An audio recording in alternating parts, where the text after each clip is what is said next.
All right, so we are back with another episode of the Human Health Collective, and I'm really excited to have an awesome guest on today. So Matthew is here from Be Strong Fitness, and Matthew, thanks for coming in. I'm really excited to have this conversation today. Always a good conversation. Always. So let's give everybody a little bit of background, tell people who you are, what you do, and yeah, give them a little bit of context. Sure.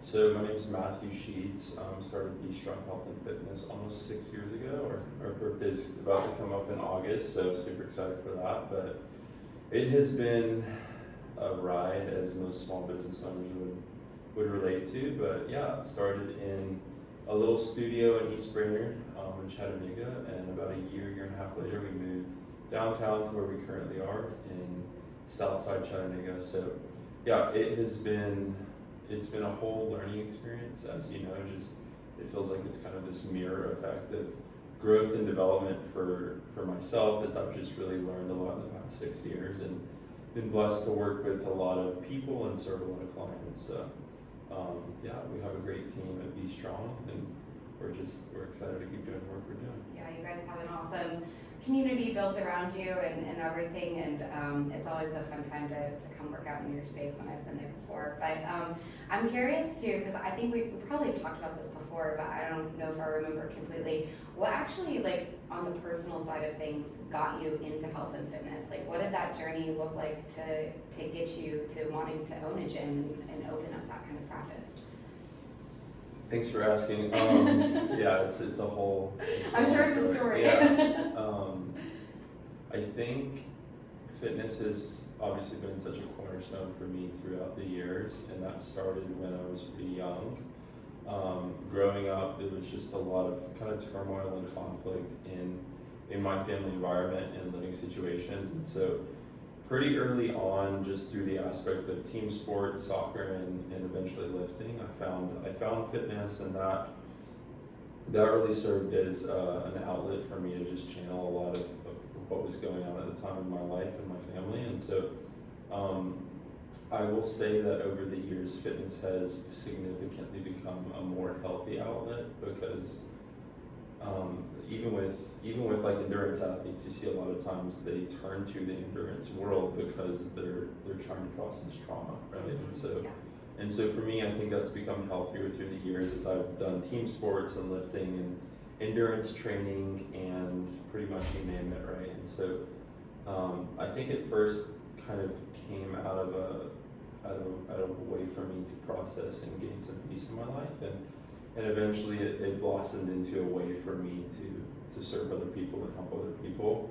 There was a very pivotal moment for me when there was actually a couple moments, but I was in college at the time and I wasn't working in the fitness world, and I was really bored by college. I was bored by the jobs I was working at the time, and one day I woke up and I was just like, why am I not doing what I love to do?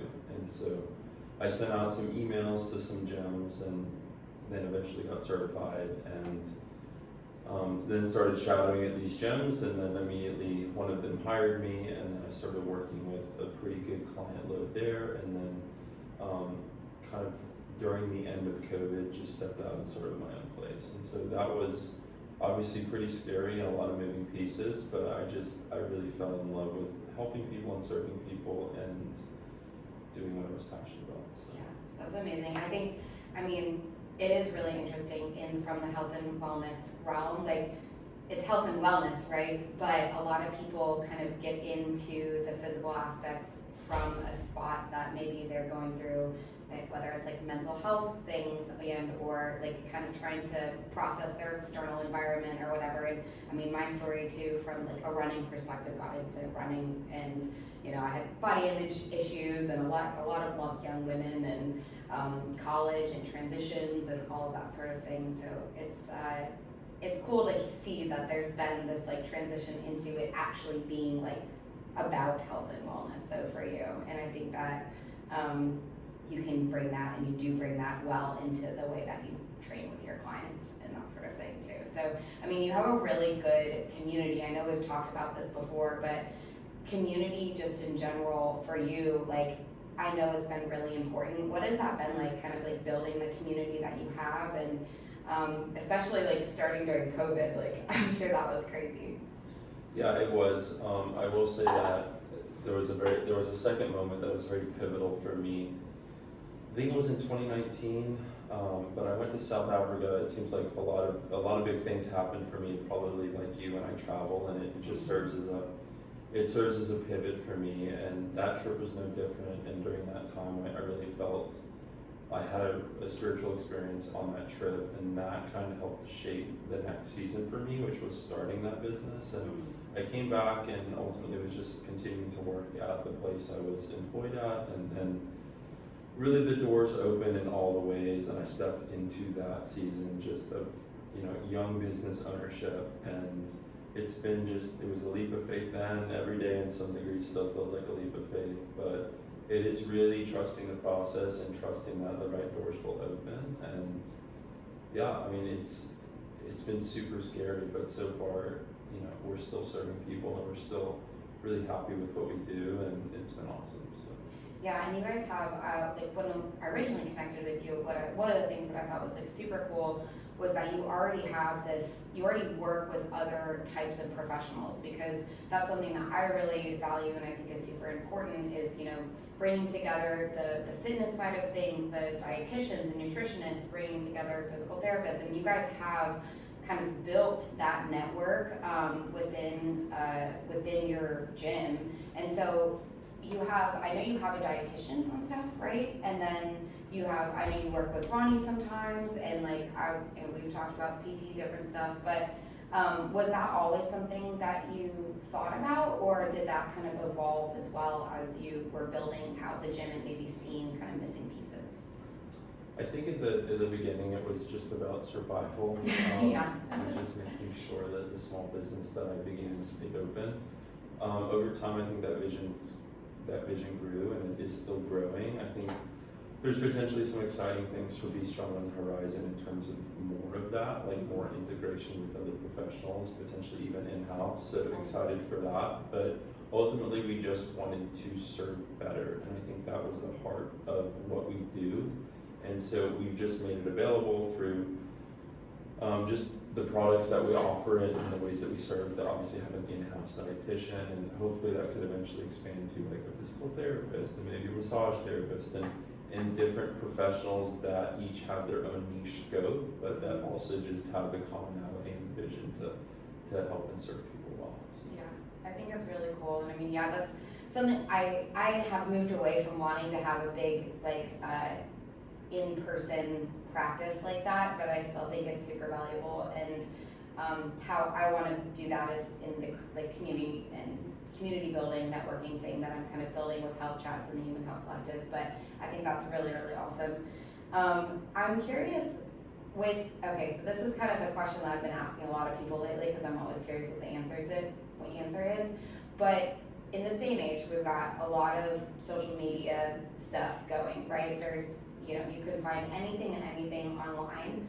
And I'm always curious to know, what are some of the things that you're seeing online that you wish you could just shout from the rooftops and dispel the myths that are being, all over the internet these days? Because I think that it's really hard for people to sort through that type of information, and when they come to a gym that has a really high reputation and everything for really good research-backed information and the way that you guys practice. I'm curious what you're teaching people these days. There's probably 1,000 things.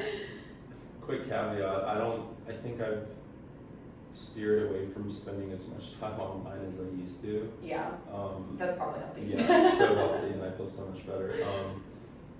But yeah, there have been a couple things that stand out. I think maybe unpopular opinion, I still think a high protein diet is good, but I think quality matters to some degree of that protein, and I think also that combinations of what you're including with that protein matters. So if you're just slamming 180, 220 grams of protein a day, and that's your primary goal, your stomach's probably not going to feel so great. And so I think I see a lot of attention driven to protein, and that, once again, disclaimer, that's a good thing. But I think the underrated things like fiber intake and combinations, and even carbohydrate intake in combination with that protein to help maybe lessen the glycemic response. Like, those are all things that, from a nutritional aspect, I see being very important. And what's some other ones? I think I know you love the endurance sports, and I definitely have that background too. I think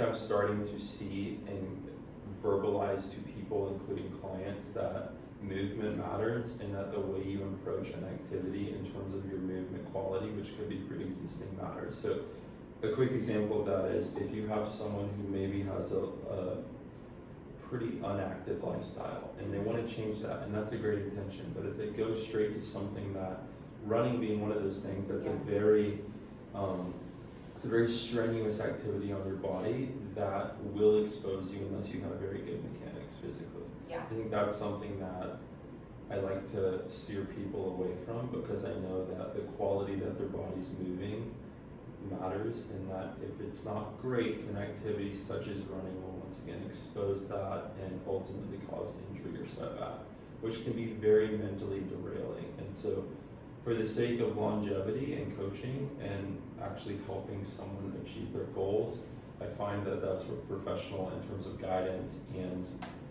instruction, really go a long way. Yeah, I think it's interesting. I mean, I'm a runner. I love to run, but I always tell people, like, I've been running for 13 years, and I started by running and jogging like on a treadmill and slowly working my way up over the course of years and years. And I can take 3 weeks off of running and then go run 6 or 7 miles because I have 13 years of time on feet. And I think that people don't necessarily, and lifting and all of these other things that go along with it, right? But I think people don't always understand that the capacity that you have, and whether it's tendon capacity, muscle capacity, endurance, like cardiovascular capacity, all of those things, they're built up over time. And I think that a lot of people, I mean, I probably see it, just a couple times during the year, but it's like, the New Year's resolutions, or it's like, spring break, or getting your summer body, or whatever it is. People are like, okay, I'm gonna start running, and they have all of these really lofty goals of just getting into running, and they're gonna run a 5K, 10K, half marathon, whatever it is. And then they end up hurting themselves because their body is not ready to take on that load and that capacity without having the underlying strength, body mechanics, all of these things, and also understanding that muscles take 90 days to regenerate, whereas tendons take 220 days to regenerate. So if you have a lot of load and stress on those things, then it's going to take a lot more time to recover from, say, a tendon injury, just in general. So yeah, I think that it's good to give people that context and nuance, and runners need to strength train. Absolutely. I always just say, if you're new to the game in terms of fitness in general, probably don't start with running. Yeah. There's better selections for you in the timeliness of what you're embarking on, which is just getting more healthy and more fit. What do you recommend then for people? If somebody is brand new and they're seeing all this stuff where it's I've got to, I got to strength train, I got to do cardio, and there's this laundry list of things that people now see and get completely overwhelmed as to where to start. What do you how do you help lead people through that, just starting to be more active? Well, the answer is a lot of those people kind of find us, but if Be Strong didn't exist, then I was simply just offering advice to people. I think one of the most powerful things I could harp on would be the lifestyle piece in smaller kind of bite-sized changes, which most people don't want to do because it's not sexy, right? But if I get someone who's 80 pounds overweight and they're not in a position to strength train and they're not in a position to run, then simply assessing their lifestyle and seeing that, hey, this person's probably getting 3,000 to 4,000 steps a day maximum. Mm-hmm. How can we improve that? This person's probably drastically under consuming protein. How can we improve that? This person's probably sleeping 5 to 6 hours a night. How can we improve that?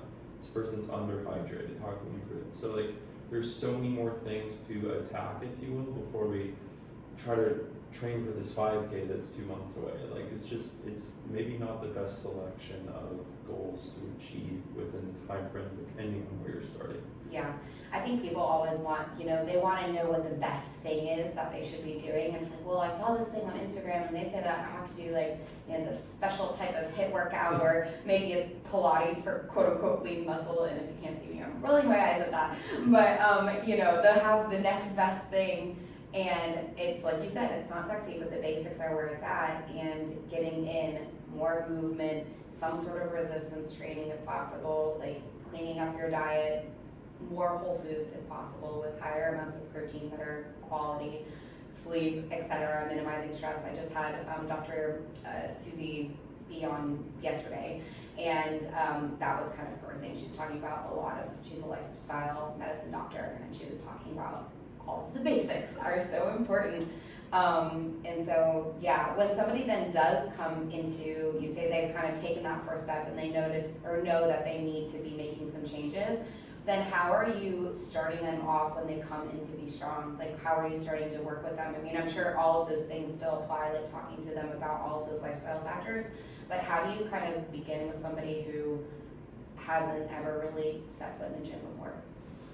Thanks for asking. I think it depends on, first of all, we start with a pretty thorough consultation, which is at least an hour long, and gives us a super good idea just about their lifestyle and their patterns in life. And then obviously we do an in-body scan, so we can see the specifics of muscle mass breakdown and body fat, so we can have a great starting point and knowledge of what we need to do for them specifically. Once again, in the interest of bringing everything in-house, our dietitian gets to meet and consult with each one of these people. So we have had, even in the past, it's interesting because as I look over the history of Be Strong and who we've served and ultimately how our quality's improved as a business, we are in the best spot we've ever been, and that's backed by the results we're having on a daily basis. And so from a body fat loss perspective, from a visceral fat loss perspective, from a muscle mass maintenance or gaining perspective, our clients are just crushing it. That's and so awesome. It's super cool to see how we're having success in the ways of shifting lifelong patterns and with these people, and ultimately getting them into a better, more sustainable spot from a health perspective. So I think it starts by understanding who you're working with and understanding what their patterns are, and then connecting them with the people that can help. And our team does that and is doing that. And so one thing that Be Strong is just built so heavily on is the relationship piece. And so that when you're meeting with a trainer 2-3 times a week, and your dietitian's meeting with you at least once a month, and it's powerful for someone who doesn't have that. And so it's been great to just see the success stories roll in. Yeah, I love that. And I think it's really cool to be able to have that in-body scan and show people the data, because I know, people can maybe conceptually understand that quote unquote the scale doesn't matter. But if they're seeing the scale not change and I've been working out for a month now, and we all know that a month is not that long in the grand scheme of things, but people want results really quickly. But to be able to see on an in-body scan, okay, actually, look, your weight might not have changed, but you're losing fat and you're gaining muscle and you're getting stronger, and let's look at all of these other markers as well, how else you're progressing with everything else that you're doing, your weight's going up, or you're able to do more reps or sets or whatever it is. So that's cool to be able to show people progress through that, because it does give somebody a little bit more of a tangible evidence of their progress. And then of course, I'm sure, there's all of the other things that you start to feel better, you sleep better, you feel more consistent, and you just have more energy and vitality, and then that of course is also great markers as well. But it's cool to be able to have that in-house with you guys. Totally. That's really powerful. Yeah. So with people kind of coming into the gym, and you work with different physical therapists and massage therapists, that sort of thing, I'm curious, when people come in with injuries per se, what does that process kind of look like for you, either collaborating with somebody else or you know, making sure that they're getting kind of all the right care within those different realms.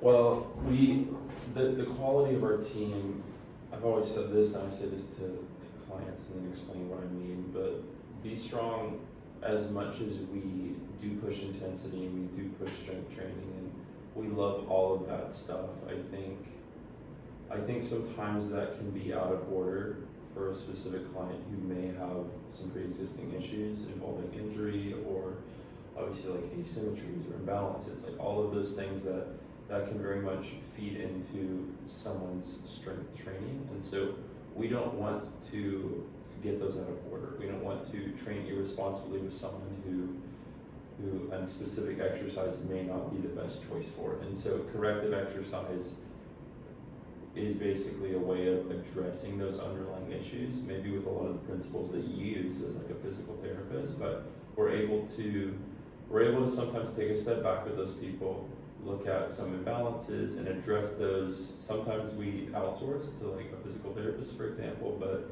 a lot of times we're able to help those people train to overcome some of those things. And then once we do that, once they're in a better spot, and that way we can then reapply some load to an exercise, or you know, celebrate some new movement that they're getting or some records that they're breaking. So I think it comes down to, once again, sorry, this is like my one string guitar, it comes down to really knowing who you're working with and knowing them from a pretty functional sense in terms of, like we have, I'll give you a quick example, but my best friend's mom is a client at Libby Schwartz, and she has some like severe scoliosis, and she's in her 60s. So, you know, back in the day, the treatment plan for people with scoliosis was back surgery, insert steel rods. Like, I'm sure you see it all the time, right? Yeah. But it's, you know, several decades later, it turns out that probably wasn't a good solution, because now you have like way over rigidity of the spine and major asymmetries, and there's just a lot to overcome in those situations. And so, you know, a lot of times what that case involves is a lot of feedback from that client. She lived in a lot of chronic pain, like a 7 or 8 out of 10 pain. And so that prompted me to do a lot of research, because obviously we care as a team and we want to help these people. And so we did a lot of collaborative care with chiropractors, massage therapists, and you know, us as trainers, and ultimately like significantly decreased her pain and improved her quality of life dramatically. And so that's one example of, hey, like we care as people and as trainers, and we're going to do what it takes to connect her with the right people, or do the research we need for her specific situations, so that we're well educated in knowing how to train her. And yeah, like we've had several people with, you know, scoliosis, maybe like really inflamed sciatic nerve, you know, you name it. But it comes down to caring a lot, and then either connecting them with someone who can help, or you know, working hard for them ourselves. So. Yeah, that's amazing. And I think something that, I mean, people think about, maybe they think about coming to PT, or maybe they don't, but a lot of times I think people say, oh, when I feel better, I'll start training, or I just need to rest, kind of the like, you know, old adage of rice, like rest, ice, compress, elevate. I got the word wrong probably. I was like, can't spell rice, but all of them. But like that old adage, and then now we know, like obviously movement and or controlled movement, right? Like within the correct capacity for what the person is able to do and or their like tissues are able to withstand is super important for recovery, and helps to expedite the process of recovery and get them stronger in the meantime. And so, yeah, I think it's important for people to know and understand that, you know, just because, like when they are in pain, maybe that's actually the exact time that they should be going to a personal trainer like you guys, or coming to a physical therapist, Sure. going to seek help within their movement, because sitting around all day is really not the best thing for you. And I think it's important to define pain. Like, Yeah. what does pain mean? Am I in pain because I squatted yesterday, or because I have like an overabundance of external rotation in my right hip? Like, what's going on? And so helping someone walk through that verbally to help clarify what they mean when they say they're in pain, we have this client, it's hilarious, but he'll come in twice a week, and we ask him how he is, and he said, oh, I'm really aching today. But then it's like, as a trainer, that's not great to hear, because like, what happened, you know? Yeah. But it's just his way of saying he's sore, and it's so funny because we'll tease him all the time about it, but it's like, no, you're actually not like in chronic pain. We just worked out hard on Tuesday. Like, you're gonna be fine. And so, yeah, it's important to understand what pain means to that person, so it can kind of inform how you train them and all of those things.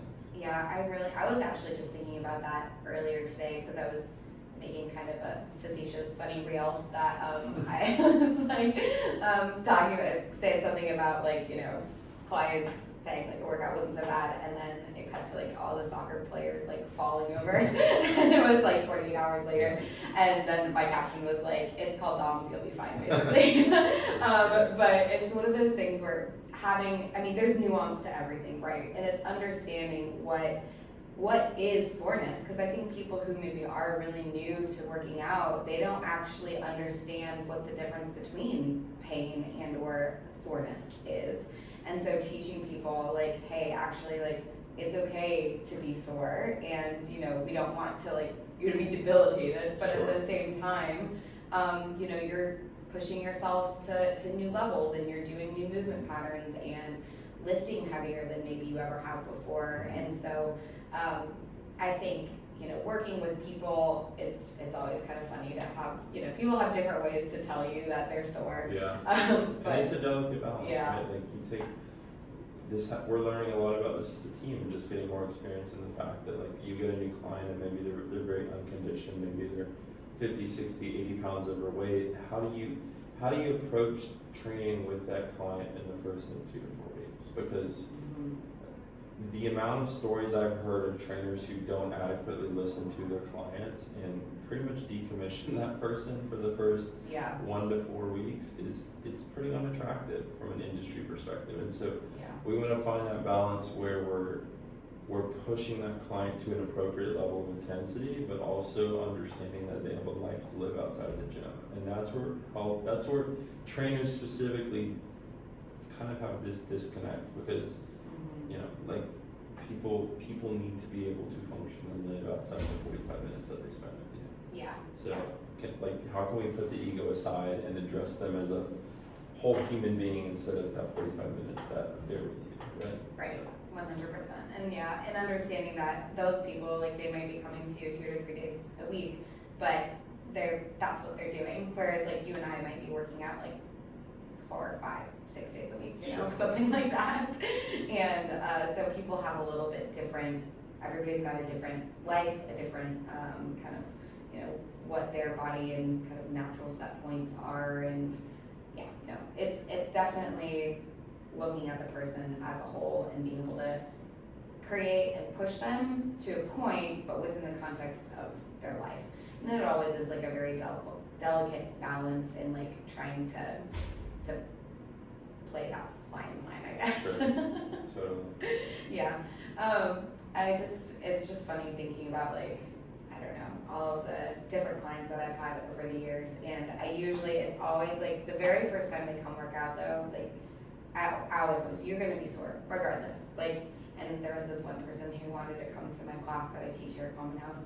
And he was like, I just don't wanna be sore. I just don't wanna be sore. I'm like, you're gonna be sore. Like, I can't say that you're not gonna not be sore. I can try and make sure that you're not like debilitatedly sore, but you're gonna be sore.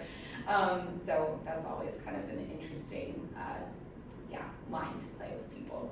But yeah, so I'm just thinking about, like, as kind of you've changed from, you know, the sports and everything that you've done and kind of got into health and wellness, is there anything, I know you did a High Rocks, like, are you training for anything these days? Yeah, I've done a lot of stuff in the past. I'm kind of in a season where I'm in a different season. It's a little bit uncharted for me.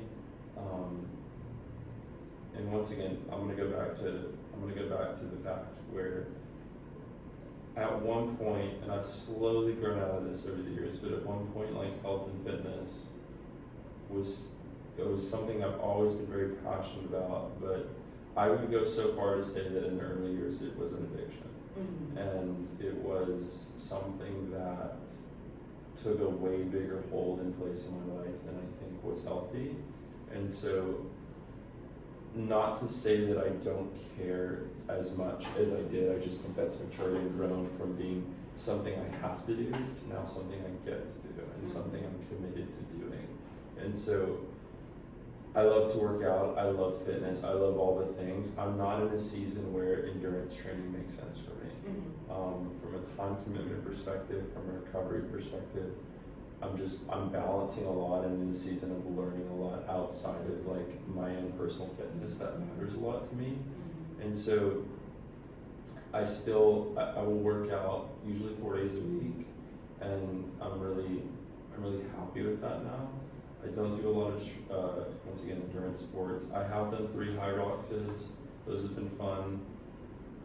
I've done like marathon, ultra marathon, all those things, half Ironman. So I feel like I've had kind of my season to enjoy those things, and I may re-enter that at some point. But right now, with the things I'm learning in business and the ways I'm growing in business, and like just how my personal life has developed in the past year, like fitness is still one of the most important things to me, but it has a different cadence than it has in the past, and I'm okay with that. And it's taken me a while to acclimate to being okay with that, because you get in these like channels and patterns of, if I don't hit my 7 workouts this week, then something feels off, and that's okay. You know, and sometimes it takes, as it has for me, some time to adjust to that. So. Yeah, for sure. I can definitely, I mean, there's different seasons within life, training, etc. Like now I'm more, usually summers are more of my endurance rather than strength, and usually I'm always doing a little bit of both at least, but I'm training for ultras now, so it's like, nice. Okay, well, I'm in the running season, but in the winter, which I hate the winter, I hate running outside in the cold, so then I'm just much more in doing like a lot more strength days and kind of hitting that harder, but I mean, I work with a lot of entrepreneurs, and kind of, I'm sure you're in a realm of like a lot of entrepreneurs. How do you because as an entrepreneur and also like still very much prioritizing health and fitness for yourself, maybe even if it looks different, how do you kind of help work with people who, say they're too busy, or those entrepreneurs who are kind of stressed, and maybe it's even good stress, but they're really busy, they're doing so many different things, and how can you kind of provide context to them and show them that health and wellness actually like helps give back to their time and their life? Yeah, I think it's an important question, because everyone is at a different place on their kind of level of understanding and development. Maybe this is an unpopular thing to say, but I'm going to say it anyways. I think this is a principle I think I've seen at play even in Be Strong, but I think you can only relate to someone, and maybe use another word, you can only really invest in someone to the level that they're willing to be invested in, or that they're willing to give back. And so how that plays out with a client, for example, if someone, like we work with obviously a lot of entrepreneurs and business people, and if those people are coming into our sphere and they're not as committed as maybe they say they are, then eventually that will play out, and eventually that either warrants a tough conversation of, hey, like you at one point said these goals are important to you, why is that not being honored? Or like at some point we have to accept that they're only willing to put forth this amount of effort or that amount of commitment. And yeah, I think, and you know this, like I think as much as we teach people how to strength train, there's also so much psychology involved in what happens. Yeah. And there's so much that someone brings into the gym more than just wanting to get healthy. It's a reflection of their entire health in all aspects of their life, because and so I just think that, I think we started out this conversation by talking about kind of what fitness first meant to me. I'll go back to that analogy where it's like this mirror. Like changing in any capacity, including physically, will always have a way of exposing. And that can be the best thing or the worst thing. Yeah. And it's your choice, you know. And so I think we see that play out a lot in clients, and we have gotten much better at having those conversations that aren't accusational or condemnational, but they're kind of calling back to and reminding the client of, hey, we want to help you and we want to maximize this time together. So how can we recenter you and maybe remind you of the goals that are important for your change? Right. Yeah. I think it is really important because I think it's something that, I mean, working with whether they're entrepreneurs or people who are just kind of high level, busy, kind of top of their field professionals, there's always like a desire, I think, with them to be the best at everything, but then also there's sometimes I've seen certain clients of mine that are, there's like a lack of ability to just kind of meet that. And it's a little tough. It's tough conversation sometimes to be able to kind of walk that line and just understand, and like maybe sometimes just showing up and being there at like what in any capacity is enough for this particular season or whatever it is. But being able to have conversations with people, and again, what you've said before is like coming back to the relationships and actually building enough trust with your clients to be able to have those conversations. Because I don't know, it's funny, like I think personal trainers, hairdressers, like PTs, like we are like the therapists, like or the glue that holds society together. Yeah, really though, it's like because people come in and they come in like any state, right? They come in when they're excited. They come in when things are going crappy. They have, they talk to you because you spend a whole hour with them. Whereas if you're going to their, primary care and they see them for maybe 5 minutes, like we, as the people that are in somebody's lives consistently, like hear everything that's going on usually. And so again, coming back to the kind of like psychology behind coaching and just being around and dealing with different people in different phases.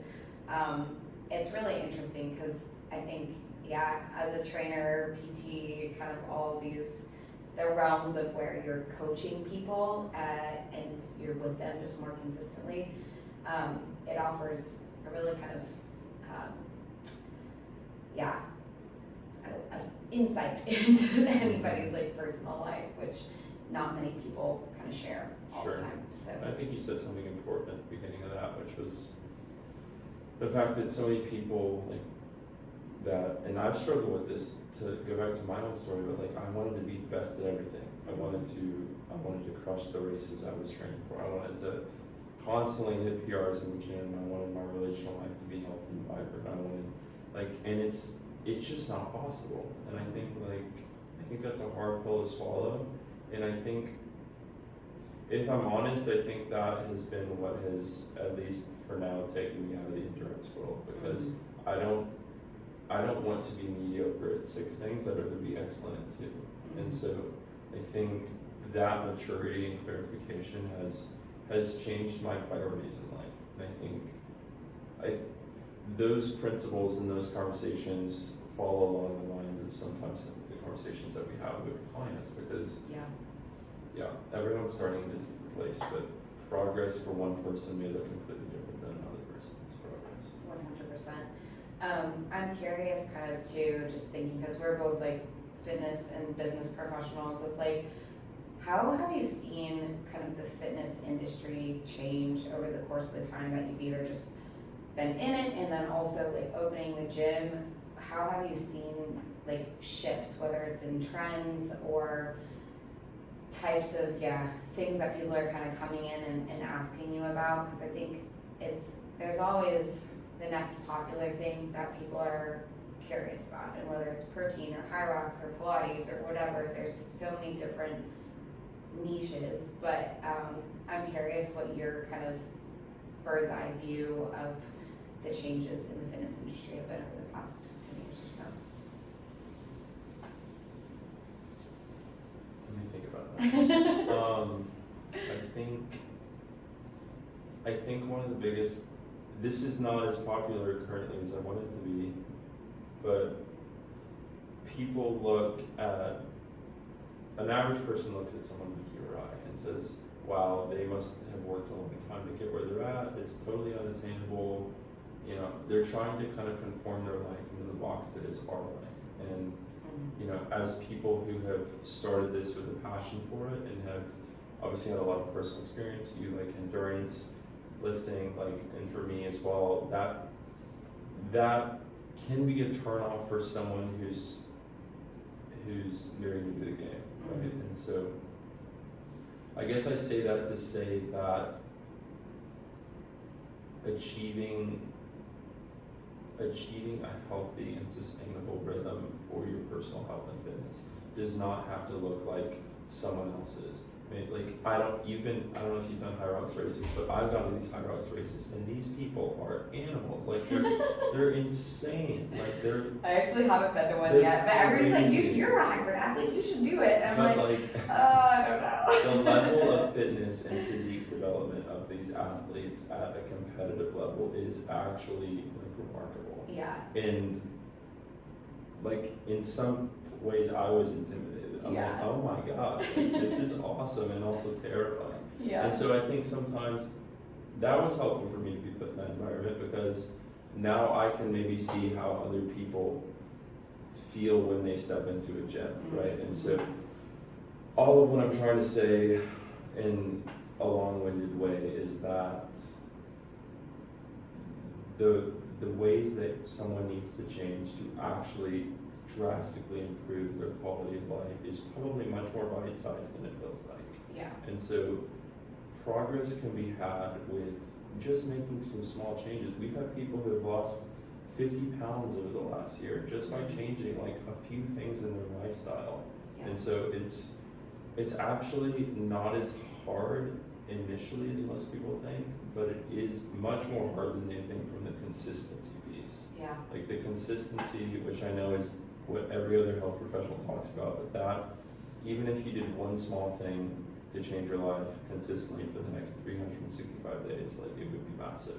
Yeah. And so I think I'm seeing more small bites of consistency be much more effective than completely trying to run a marathon tomorrow. Like, right. Yeah. Overhauling, whether it's overhauling your diet or overhauling your exercise routine or whatever. And most people step into the gym environment or come in for a consult thinking they need to like completely go home and like completely clean out the pantry or start walking 30,000 steps a day. And it's like, actually no, like this, we're here to partner with you in this, and it's much more attainable than it probably feels. Yeah. Yeah, it really is. Like, I mean, I always love the book Atomic Habits, but like thinking about those tiny little action points that you can take, and then thinking about the exponential return that you get on that over the course of a year of investing even in 5 minutes into something, right? And showing up each day in one little way, and it doesn't have to be perfect, but I always say, yeah, like something is better than nothing, and those little somethings over the course of a whole year will 100% add up into something that can create really massive change. So I think that's a really cool perspective, and I do think that people are understanding that a little bit more. There's always going to be the diet culture and there's always going to be the next trending thing, but I do think that people more and more are understanding like principles, whether it's whole food balanced diet with enough protein, or strength training, like understanding that that's important. Especially, I mean, I've had more conversations with women, but talking about strength training for women, because there's always, for a long time it was not something that was promoted.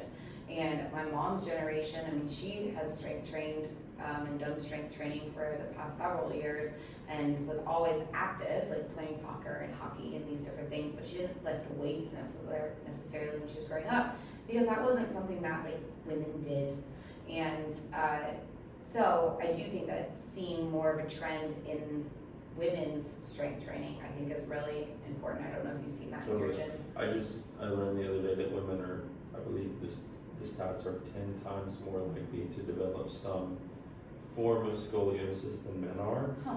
And obviously like the studies on degeneration and bone loss and stuff like that are pretty massive for women. And I see a lot of times that light bulb go off for so many women, not when it's necessarily too late, but maybe later than it could have been most ideal. Mm-hmm. And I think my heart and wish is just for more people to hop on the sustainable bandwagon of, hey, let's improve your movement patterns, and then when that happens, let's add some more load, and then when you get good at that, let's add more load.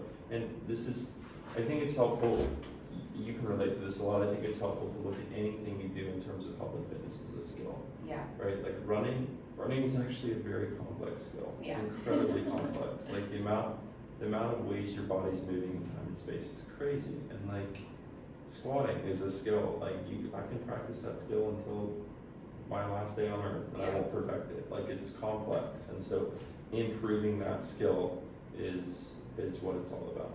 Yeah, 100%. I think that's so true. So this popped into my brain because you were on our metabolic health panel for Health Chats, and one thing that was brought up that I think is interesting to talk about just because it is so new is all of the peptides, GLP-1s, etc. A lot of people are curious about them. There's people who are using them because they're pre-diabetic or diabetic, and there's a lot of that, but then also now being used more as kind of just like a weight loss drug overall. Yeah, and whether it's GLPs or if it's different various peptides. I wonder what you're hearing in the gym space and or if you've done any research on these things and kind of, I want to hear your take. I'm curious. Sure. I think it's a little early to say. I also have not kept up to date with the latest on those, and it seems like they're coming out with a new variation of GLP-1s every other day. So I think they're probably, by my limited assessment, going in the right direction in terms of how we can nuance and customize this for specific health conditions. To speak very generally, and I'm not anti-GLP-1 or peptide, anything like that. I'm not, but I've seen so many people just miss the principles and the changes they need to make from a lifestyle perspective as they pursue a GLP-1 or a peptide.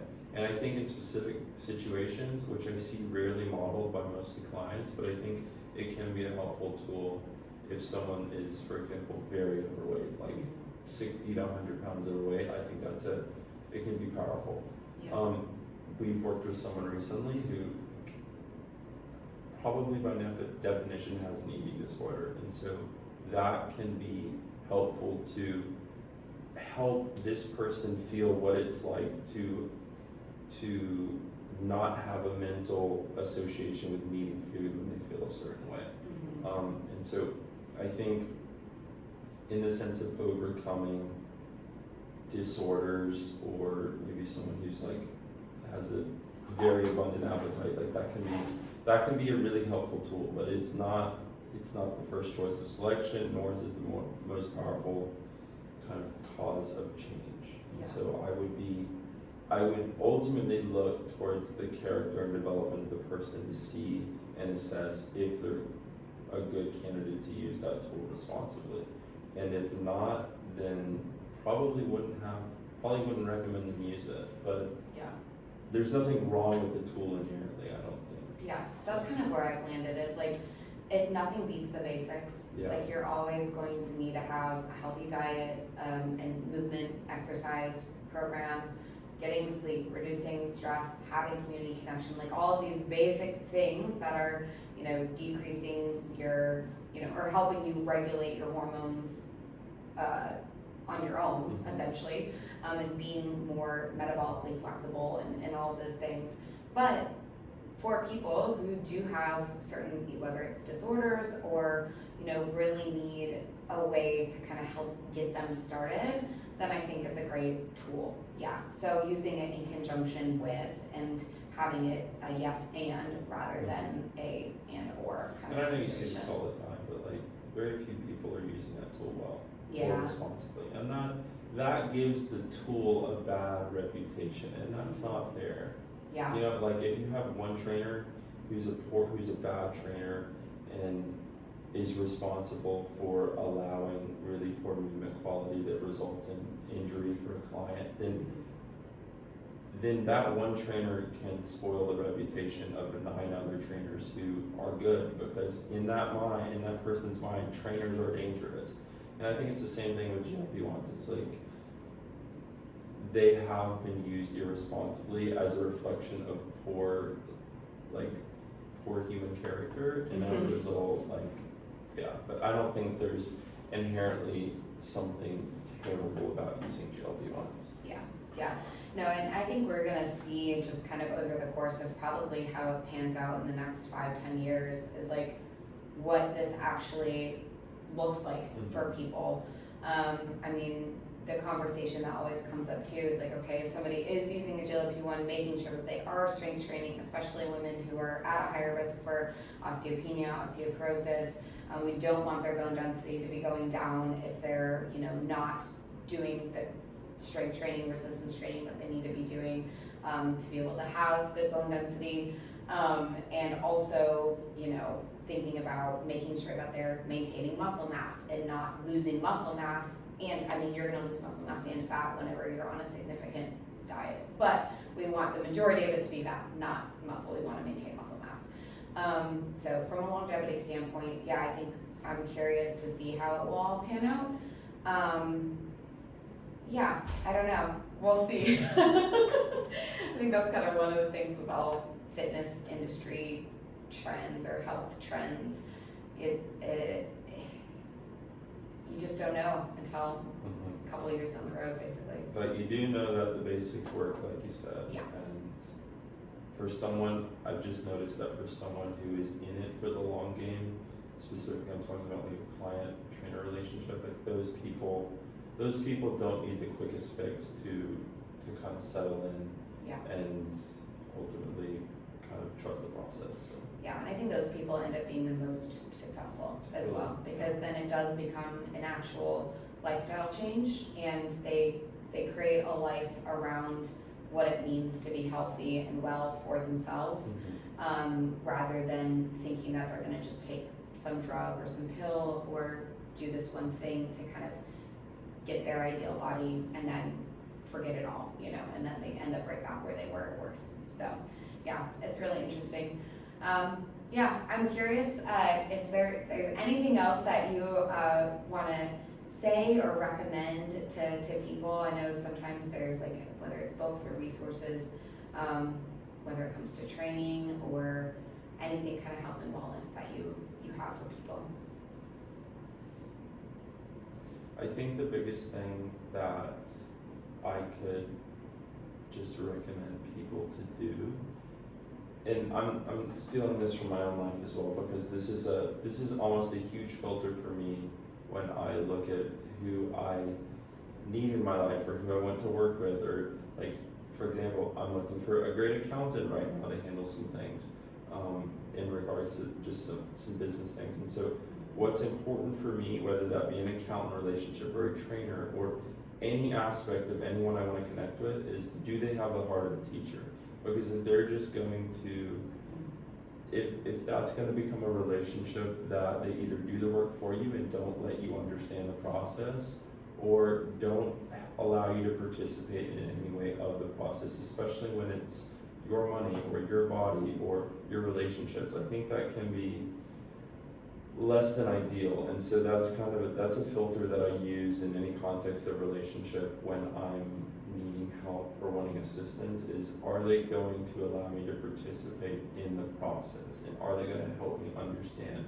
And if they're impatient or anything other in a negative aspect, then that's usually a way for me to kind of keep looking for someone who actually is serious about helping. And so from someone coming into the gym, trainers have this stereotype of like just you know, day one, you're out puking in the grass because like, you know, it's too much and it's too soon and Yeah. they didn't listen to you well and you're not seen for who you are, and we want to really kind of rewrite the stereotypes. Yeah. And so in something as serious and long-term as improving your body and your health and fitness, I think the world needs more people and trainers and health professionals who care deeply about what they do and who allow that intention to bleed out in the way they practice. Yeah. And that to me is most represented and best represented when they have the heart of a teacher and a heart to help. So. Yeah. I love that, heart of a teacher. I'm gonna remember that because that definitely makes sense to me and resonates with me because I love to learn and I love to understand. And so even though I don't want to be doing every job, because you know, as a business owner, you wear like many hats. A million hats. Actually, I just got an accountant, so I'll pass on their information to you afterwards.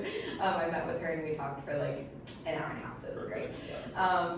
But yeah, I think that's a really great point. So if people want to get connected with you, where can they go? Where can they find you? So we're pretty active on social media. I don't manage it as much anymore. You guys have some funny stuff on there. Yeah, my wife Liz is crushing the social media. So you can find us Be Strong Health Fitness on Facebook, Instagram, and then BeStrongHealth.com is our website. So it tells a little bit more about just the business and you know who we work with and just where we're located, all that stuff, all the good contact information. But yeah, social media and our website are great places. Okay, sweet, and I can link those in the show notes here too. So Sweet. yeah, it was amazing, awesome. Yeah. Well, thanks so much for being here. This is such a Yeah. great conversation, I and love it. yeah, always happy to have these types of conversations with other trainers and people in health and wellness. So yeah, Thanks for having me. thanks. All right, guys. Well, if you haven't moved your body today, then go out and move. And in the meanwhile, I'll catch you on the next one. Sweet. Awesome.